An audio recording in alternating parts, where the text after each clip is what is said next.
guys, been away for a while, again. Yeah, sorry about that. Again, as usual, I've just been really busy, and even though I've been seeing a lot of movies, I haven't really had the time to film all of the reviews and edit them and upload them.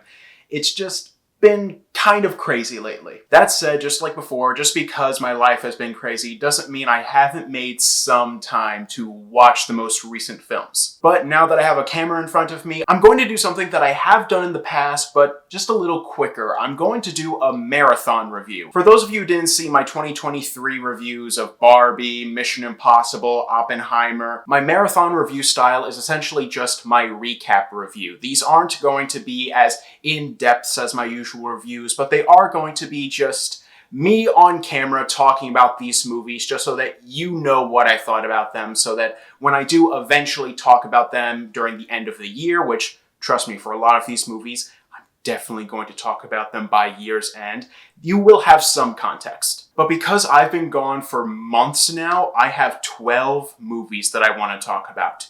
12 movies. Don't get me wrong, I've seen a lot more, but in terms of the movies that I really want to talk about, that I really want to shed a light on, whether that be a positive light or a negative light, I do have 12. That said,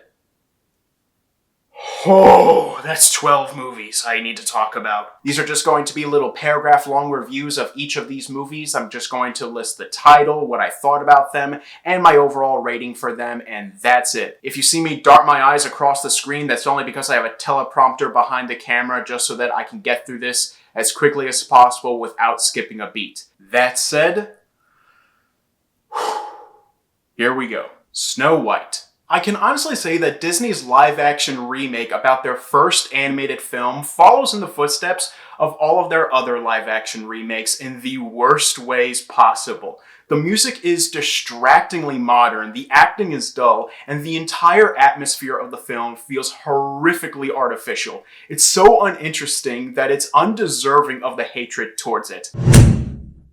A Minecraft movie. The meme-to-death adaptation of the classic video game is stupid. The story is generic, the villain is boring, and there are plenty of dumb jokes. But just how absurd some of the humor is in the film, plus the dedication from all of the actors, along with these surprisingly good effects, honestly makes this film a fun watch. Again, it's dumb, but it's just the right amount of dumb.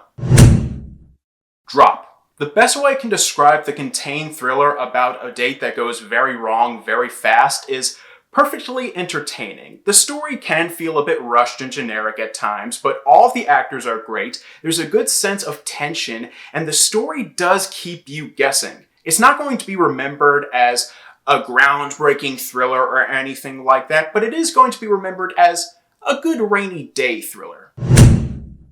The Luckiest Man in America. The true story of a man who cheated the system of a popular game show did not get a lot of attention, but man does it deserve it. Every single performance is captivating, the story constantly keeps you guessing, and the tension and aesthetics throughout the film puts you in the shoes of both the 70s and each of the main characters. Again, it wasn't released in a ton of theaters, and so not a lot of people saw it, but if you have the chance to, definitely check it out.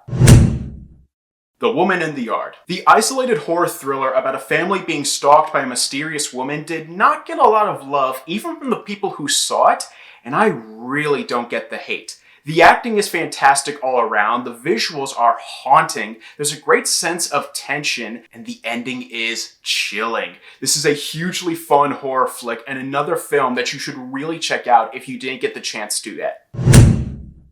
The Accountant 2. The sequel to the surprisingly good action film about an assassin with Savant syndrome more than likely divides a lot of people. On the other hand, you have a terribly boring story, but on the other hand, Ben Affleck and Jon Bernthal's brotherly chemistry makes this film so much more fun and has so much more levity and heart to the film.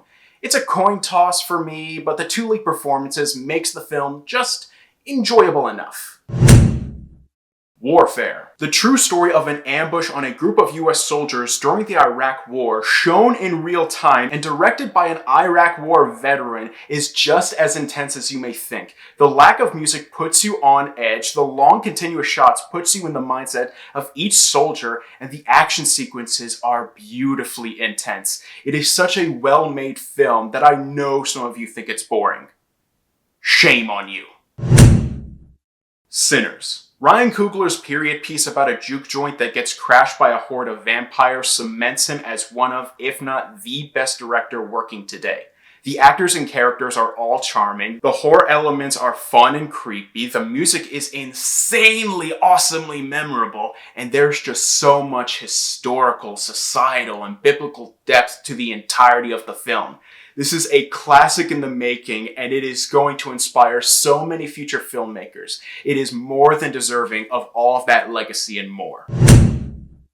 Until Dawn. The film adaptation of the classic horror video game mixes some dark comedy well into the mix, but overall, it decides to go in every generic route that you can take in this film instead of going in any immersive direction. It turns out to be just another Cabin in the Woods ripoff, but a D-grade one at that. It's the film definition of, I'm not mad, I'm just disappointed.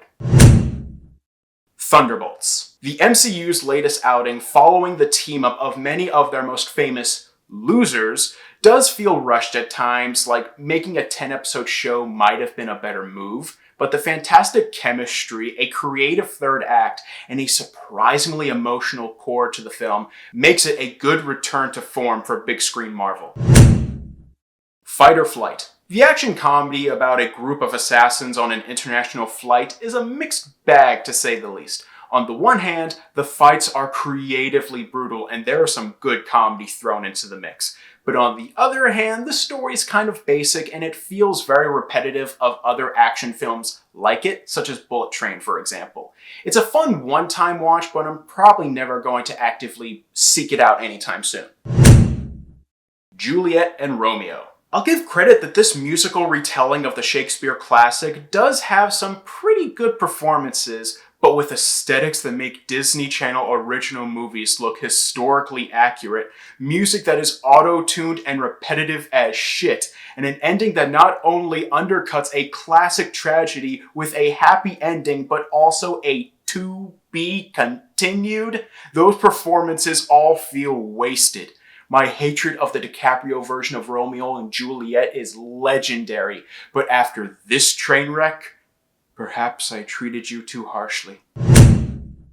And those were my reviews of 12 of the most recent movies to come out in the past 2 months. Whew!